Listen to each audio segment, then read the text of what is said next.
kasih.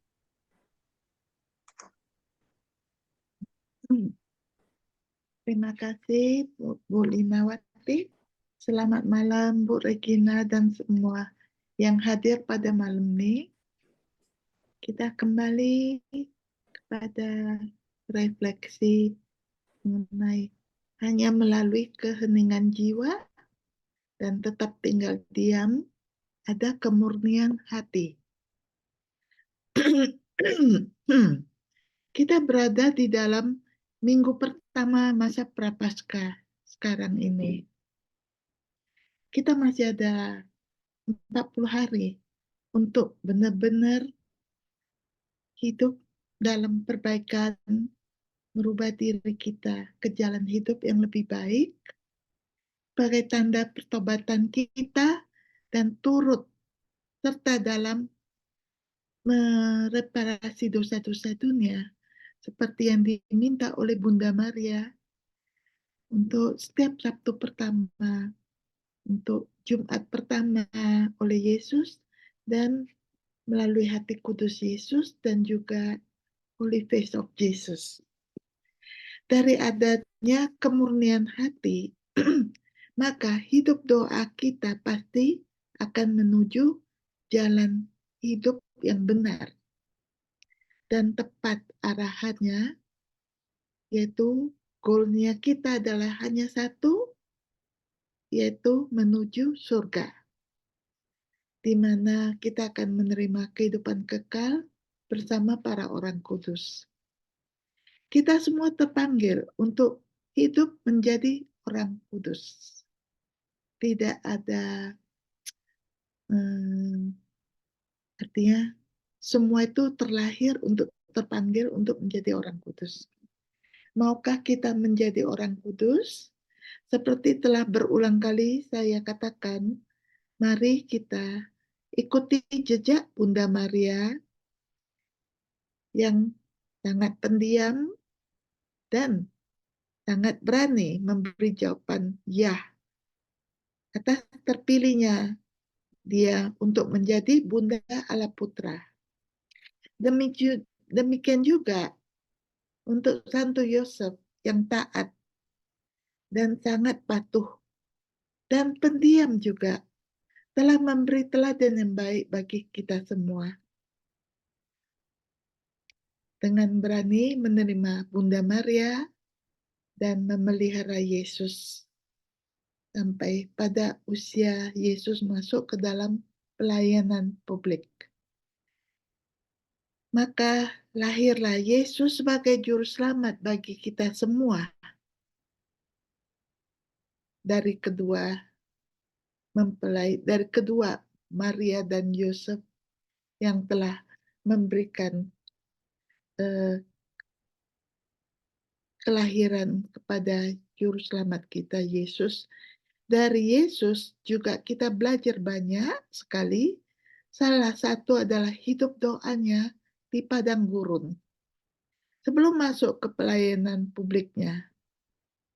Kesendirian Yesus merupakan kesempatan baginya untuk membiarkan kodrat kemanusiaannya beristirahat dalam kesatuan rohani yang ia bagikan dengan Bapa-Nya.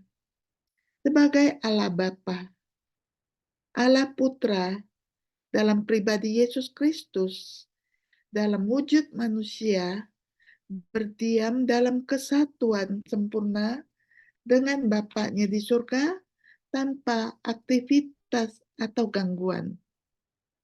Kesendirian sangatlah penting dari waktu ke waktu dan berpotensi menghasilkan persekutuan dan kesatuan yang lebih besar dengan Tuhan.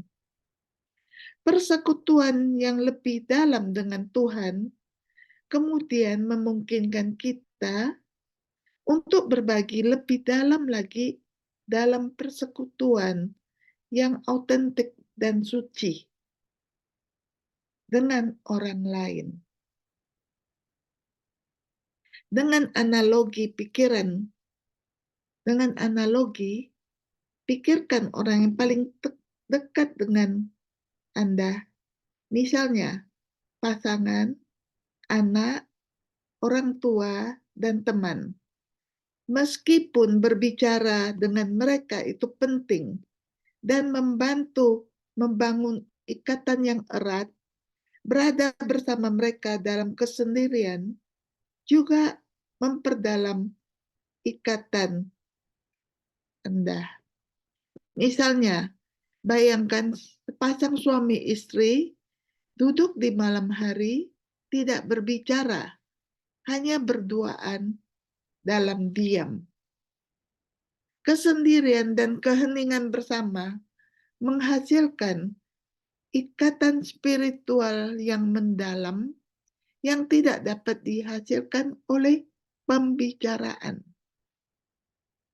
Renungkan fakta bahwa kesendirian adalah untuk persekutuan dengan Tuhan dan dengan orang lain. Kesendirian memampukan kita menyatukan diri dengan Tuhan dan sesama secara mendalam dan mendalam.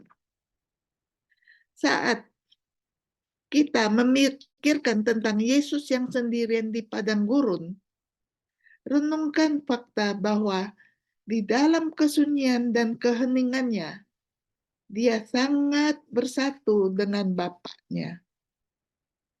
Teladannya mengajarkan kita bahwa kita juga harus mencari cinta dan persatuan dengan Tuhan dan dengan orang lain di dalam kesendirian, membiarkan bahasa keheningan mengkomunikasikan kebenaran cinta yang terdalam. Untuk belajar hening, maka kita juga harus belajar mengenal lidah. Lidah kita bisa membangun orang lain atau bisa merendahkan orang lain. Lidah kita juga mempunyai pengaruh langsung terhadap jiwa kita sendiri. Ketika lidah mengucapkan perkataan yang diilhami Tuhan, kita bertumbuh dalam kesucian. Ketika lidah mengucapkan kata-kata yang bukan berasal dari Tuhan, maka kita menimbulkan kerugian besar bagi jiwa kita dan orang lain. Tujuannya bukanlah keheningan luar, sebaliknya ini adalah keheningan batin. Keheningan batin berarti kita berpikir dan berdoa sebelum berbicara. Artinya kita teringat secara batin dan selaras dengan suara Tuhan yang berbicara dengan tenang dan lembut di dalam hati nurani kita. Perenungan batin akan Tuhan diperlukan juga kita ingin menempatkan diri kita untuk mengucapkan kata-kata kerahiman kepada orang lain pada waktu yang tepat dan dengan cara yang benar. Mari kita baca bersama buku harian Santa Faustina nomor 118.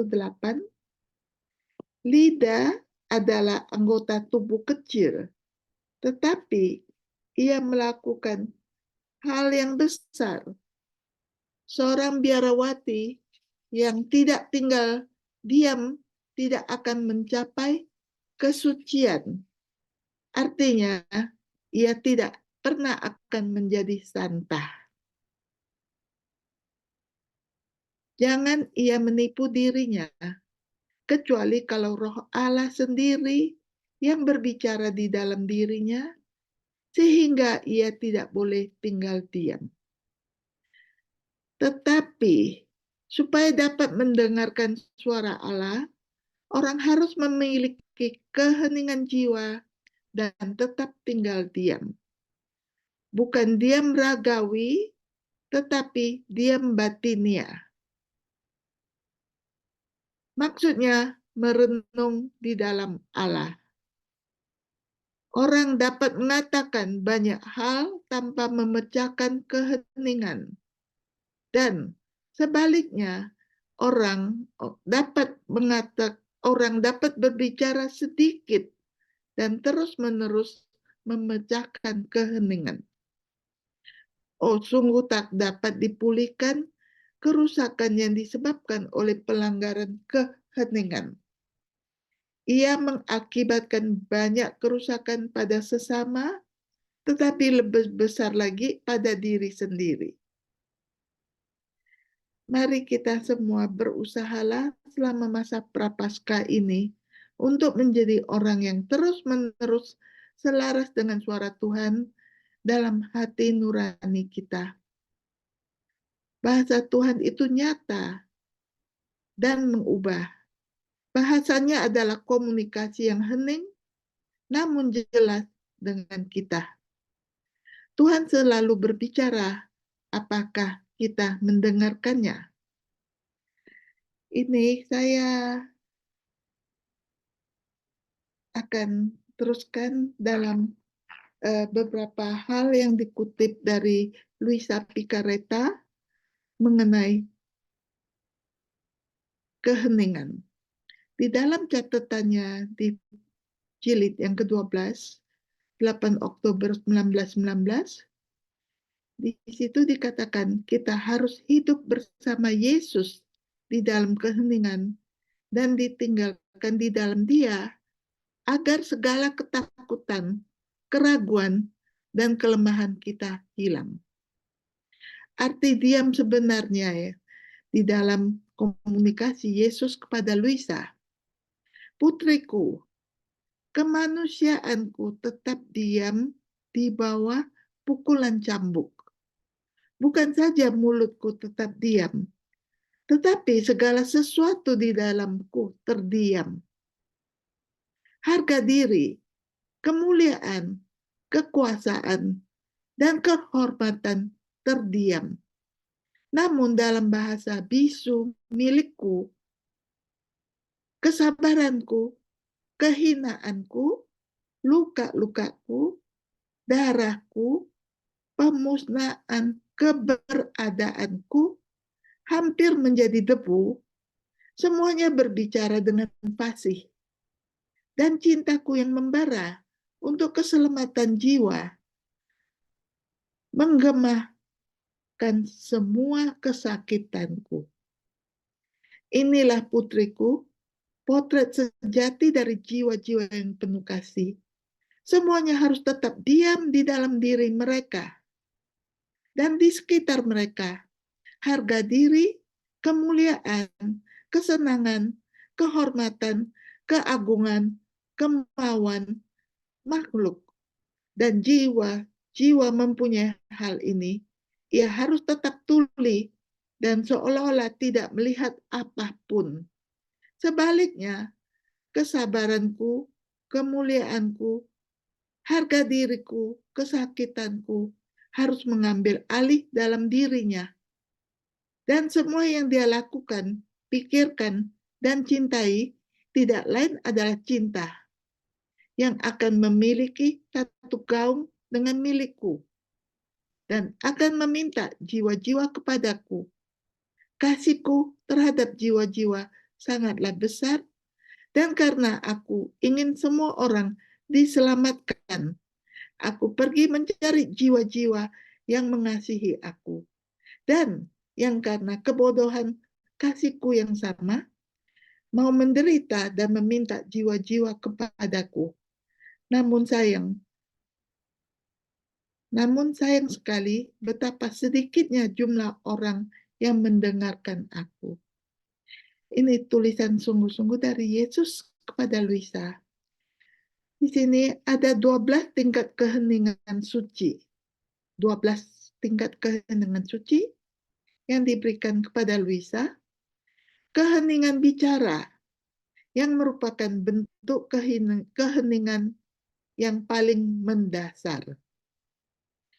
2, keheningan jasmani yang membantu jiwa dalam perenungan batin.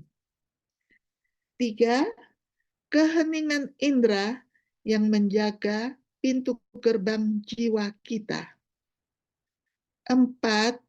Keheningan imajinasi yang diperlukan untuk membungkam gerakan-gerakan emosi yang tidak perlu dan kesan-kesan fantasi yang tidak bermakna.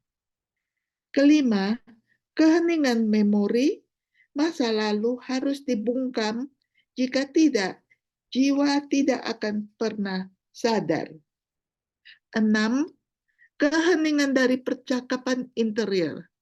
Jiwa harus menarik diri ke kedalaman terdalam dari tempat kudus di mana keagungan yang maha kudus bersemayam. 7. Keheningan hati yang bekerja agar seluruh kehidupan emosi menjadi teratur dan menemukan tempatnya yang tepat. 8. Diamnya cinta diri, yaitu diamnya orang-orang yang bergembira atas kerendahan dirinya. 9. Keheningan roh yang membungkam sikap mementingkan diri sendiri yang hanya menghalangi pekerjaan Tuhan. Ke-10, keheningan penghakiman yang tidak hanya menahan diri dari penilaian kasar yang penuh dosa dari orang lain, namun juga menjaga pendapat sendiri. 11, keheningan kehendak yang membungkam kegelisahan hati, keresahan jiwa untuk menaruh kepercayaan sepenuhnya pada penyelenggaraan Tuhan yang penuh kasih. Ke-12, keheningan keabadian, yaitu jiwa yang hanya bersemayam di dalam Tuhan. Ini bukan lagi keheningan yang muncul dari jiwa, malahan jiwa berdiam diri, sebab Allah telah menyelimuti jiwa seutuhnya dalam dirinya. Oleh sebab itu, marilah kita coba untuk membungkam pikiran dan gagasan kita hari ini, sehingga kita hanya dapat mendengar apa yang Tuhan katakan kepada kita semua. Begitu pula dengan Tuhan, jika kita ingin masuk ke dalam bentuk kesatuan terdalam dengan Tuhan dalam hidup ini, kesendirian dan keheningan bersamanya sangatlah penting agar kita bisa berada bersamanya. Secara praktis, hal ini paling baik dicapai dengan meluangkan waktu setiap hari untuk memejamkan mata, masuk ke dalam jiwa kita, mengakui kehadiran Tuhan di dalam diri kita masing-masing, dan kemudian bersamanya di sana, di kedalaman jiwa kita. Tante Tresia dari Avila menyebut ini sebagai doa hening. Mari kita doa bersama.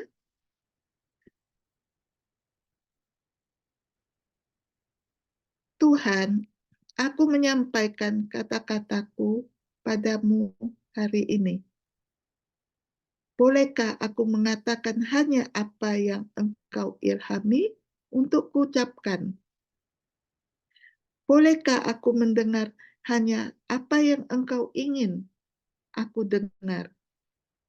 Tolonglah aku ya Tuhan, untuk menerus mengingat Engkau secara mendalam dan terus-menerus, dan dalam keheningan hatiku, semoga aku dapat bertemu dengan kehadiran ilahi-Mu, sehingga aku dapat membagikan Engkau dan kerahiman-Mu kepada orang lain. Yesus, aku percaya padamu. Terima kasih.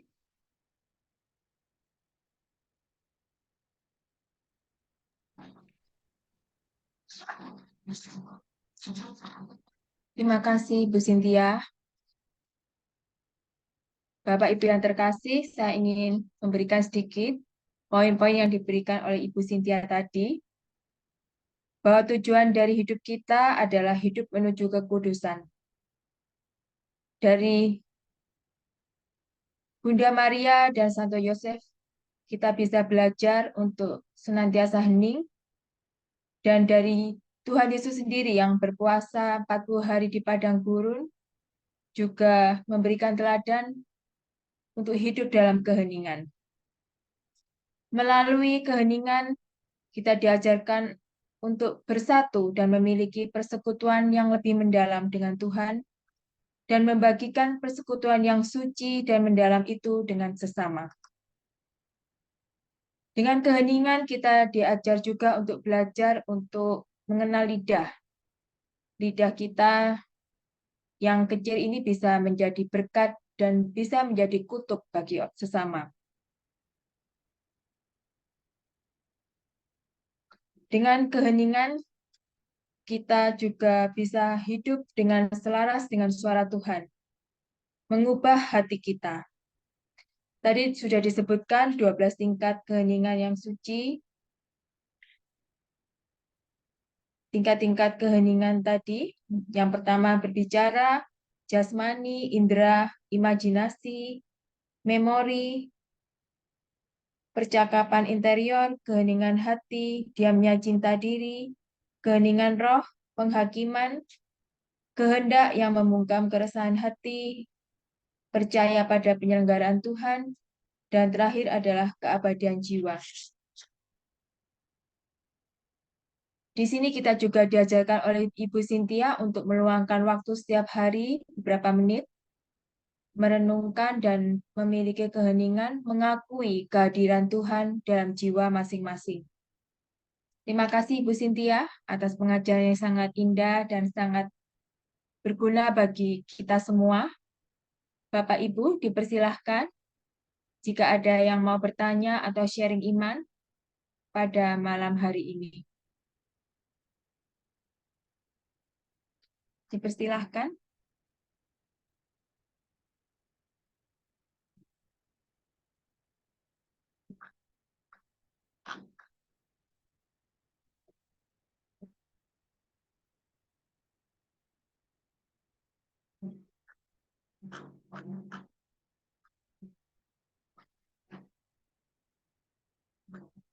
Dipersilahkan Bapak Ibu.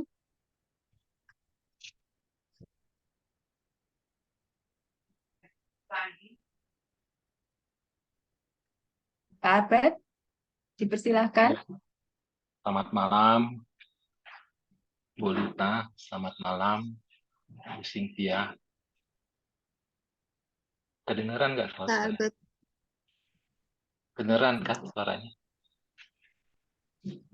Suaranya agak jauh ya Pak Albert. Iya, kedengeran kan suaranya? Apa tidak? Ya, ya, sudah terdengar. Dengar Pak Ya. Albert. Nah, tadi dengan 12 macam keheningan, saya itu rada ini ya, rada sulit juga membayangkannya gitu kan. Apakah yang menjadi pertanyaan bagi saya adalah apakah Bu Cynthia telah mencoba 12 macam keheningan?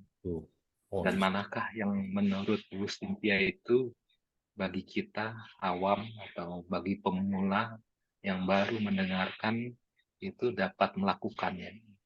Maksud saya, apakah ada hal yang paling mudah yang dapat kita lakukan untuk 12 macam keheningan itu? Terima kasih. Ya. Ya, ini 12 tingkat keheningan suci ya.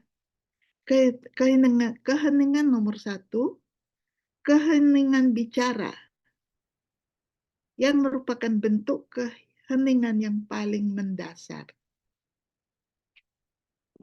Jadi, kalau kita berbicara, selalu kita perlu mengetahui apa isi pembicaraan kita. Apakah pembicaraan kita sesuai dengan kehendak Allah Bapa? Apakah pembicaraan itu untuk membangun seseorang, untuk menyadarkan, untuk memberi nasihat, Jadi jangan memakai pembicaraan yang tidak ada fungsinya sama sekali. Seperti kadang-kadang pembicaraan itu bisa menjatuhkan orang, bisa membuat orang sakit hati, sedih. Nah, pembicaraan-pembicaraan itu harus kita seleksi. Tidak boleh sembarangan berbicara, karena ingat selalu apa yang kita katakan, apa yang kita lakukan, itu semua kita harus mempertanggungjawabkan kembali kepada Allah Bapa di kemudian hari.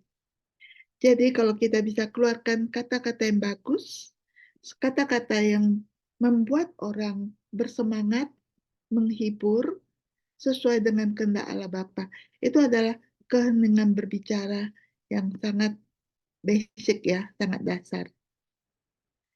Jadi di dalam catatan harian Faustina nomor 552, di situ dikatakan, bibir yang diam adalah emas murni dan menjadi saksi kesucian batin.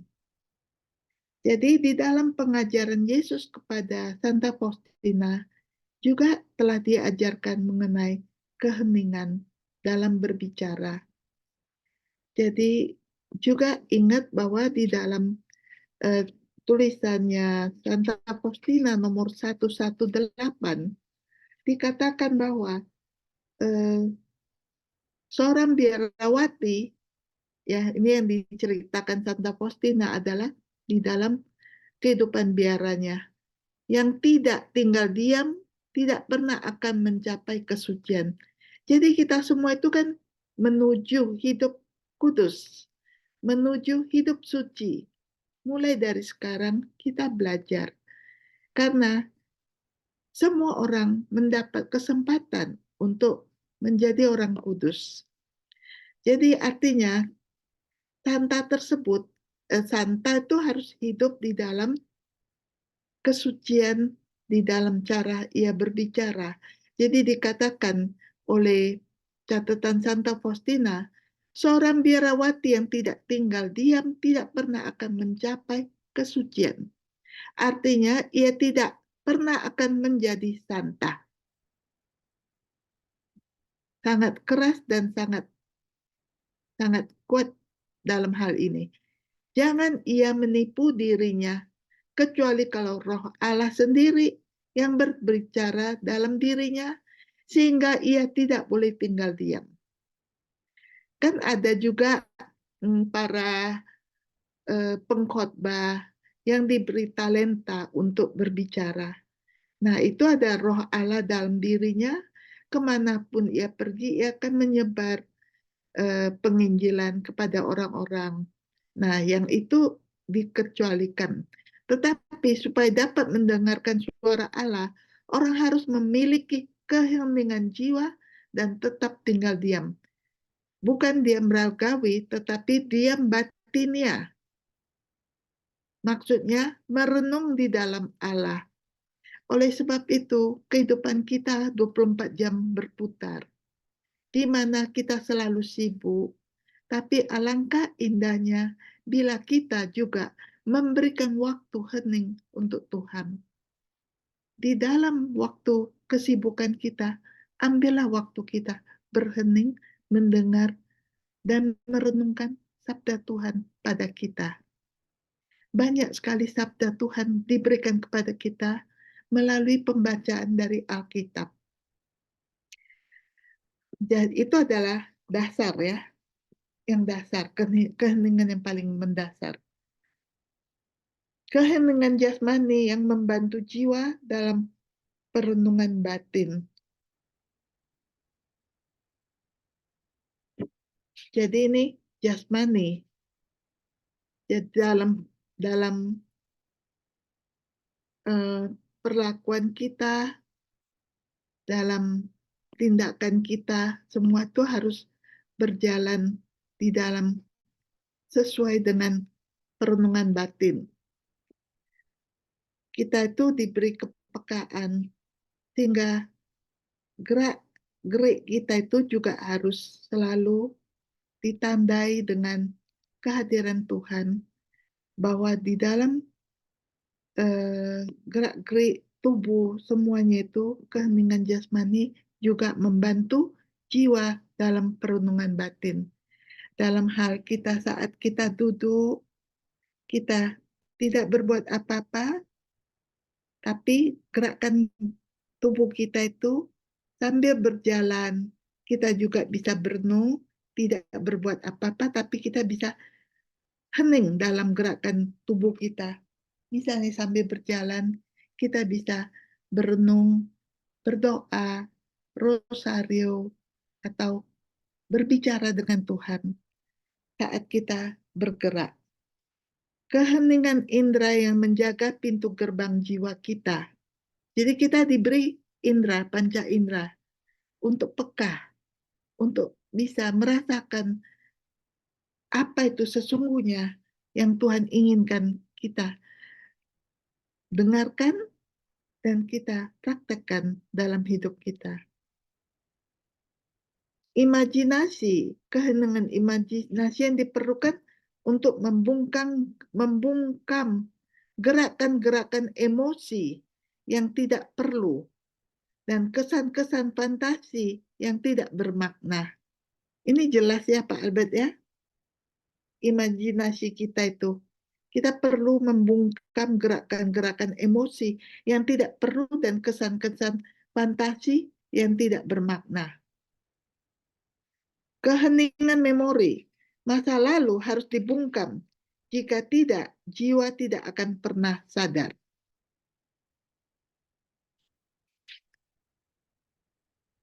Keheningan dari percakapan interior.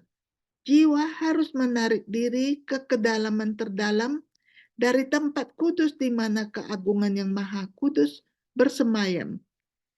Jadi kita itu harus menarik diri, masuk ke dalam kedalaman batin kita, di mana Tuhan Yesus bersemayam bersama kita di hati kita. Jadi di dalam hal ini, kalau kita belajar dari kehendak Allah ya, di mana kita bersatu dengan Tuhan Yesus, di mana kita harus memulai gerakan dari diri kita sendiri, dari hati kita untuk mau bersatu dengan Yesus. Jadi saat kita masuk menjadi satu dengan Yesus, Yesus juga bersatu dengan kita, maka kita menjadi satu. Kita satu di dalam kesatuan jiwa, spirit kita dengan Yesus. Di dalam kesatuan ini, maka kita akan melihat banyak hal yang kita bisa belajar dari Yesus. Yang sesungguhnya, Dia memiliki segala-gala kekayaan yang bisa kita ambil untuk diri kita sendiri.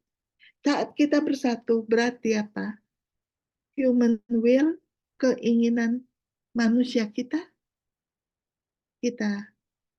hilangkan, kita hidup di dalam kehendak Allah. Dan jadi di dalam hidup di dalam kehendak Allah, kita bisa mengambil hati Yesus, bisa mengambil mata Yesus, bisa mengambil telinga Yesus, bisa mengambil tangan kaki, cara berpikir, kebijaksanaan semuanya. Itu semua milik Yesus bisa kita ambil menjadi milik kita. Oleh sebab itu, kita bersatu dengan Yesus di dalam keheningan, di dalam cara tersebut. Bagaimana kita bersatu, menjadikan satu di dalam spiritnya. Jadi ia bersemayam di dalam kedalaman hati kita yang terdalam, Sang Maha Agung ini. Keheningan hati yang bekerja agar seluruh kehidupan emosi menjadi teratur dan menemukan tempatnya yang tepat. Jadi kita tahu persis setelah ada kehidupan satu dengan Yesus, kita bisa mengontrol keheningan hati yang bekerja agar seluruh kehidupan emosi menjadi teratur dan menemukan tempat yang tepat. Diamnya cinta diri, yaitu diamnya orang-orang yang bergembira atas kerendahan hati. Jadi kita akan hidup di dalam kerendahan hati karena kita telah mengetahui bahwa kita sudah harus bersatu dengan hidup dengan Tuhan Yesus, di mana kerendahan hati itu harus kita sungguh-sungguh hilangkan. Keheningan roh yang membungkam sikap, mementingkan diri sendiri, yang hanya menghalangi pekerjaan Tuhan. Jadi keheningan roh yang membungkam sikap, mementingkan diri sendiri, itu akan menghalangi pekerjaan Tuhan.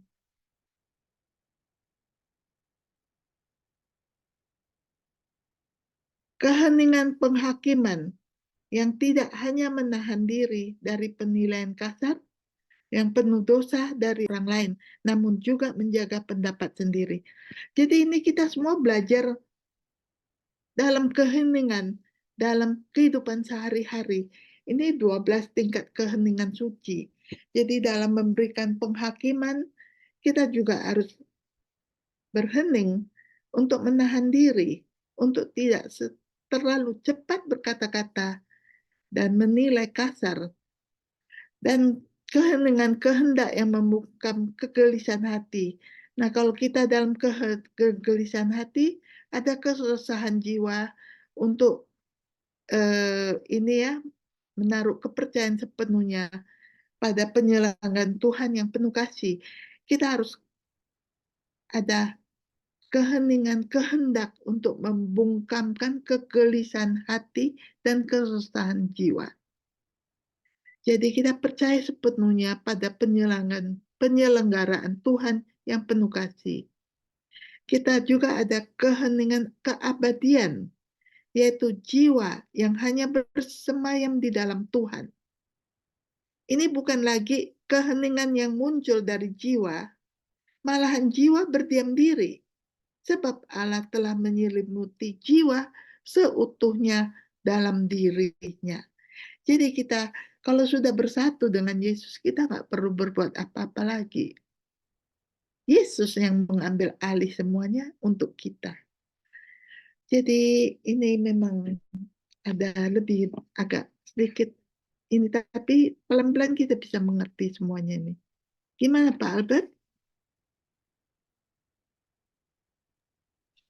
Iya, iya dipahami Cynthia. Cuma nanti mungkin perlu belajar kali ya. Saya lagi berpikir tadi, apakah mungkin yang paling mudah adalah keheningan ketika kita menerima tubuh dan darah Kristus di dalam perayaan Ekaristi, itu kita harusnya lebih hening dan lebih mampu mengendalikan diri. Apakah Ini dikatakan oleh Tuhan Yesus atau Luisa Picareta di dalam keheningan yang harus diberikan oleh diri kita, oleh jiwa kita ketika kita menyambut komuni.